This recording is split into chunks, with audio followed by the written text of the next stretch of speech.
से जल लेके चल सिया राम लखन।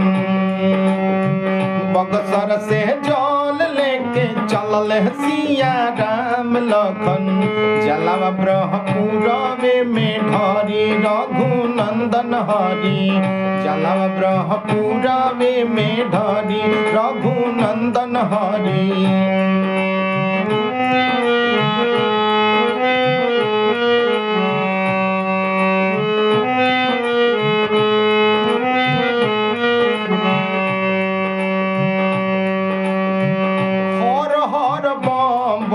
नारा गुंजी सगरी। गह गह करी बरमेश्वर नाथ के नगरी।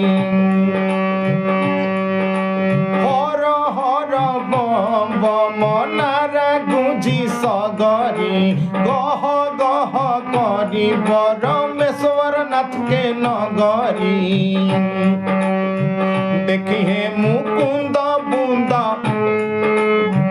देखिए मुकुंद बूंदा अमृत के झरी हो।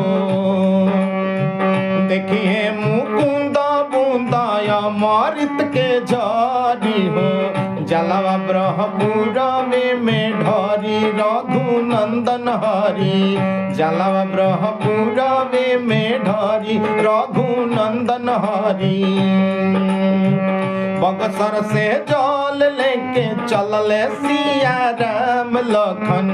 बक्सर से जल लेके चल सिया राम लखन। जलवा ब्रह्मपुरवे में ढरी रघुनंदन हरि। जलवा ब्रह्मपुरवे में ढरी रघुनंदन हरि। जलवा ब्रह्मपुरवे में ढरी रघुनंदन हरि।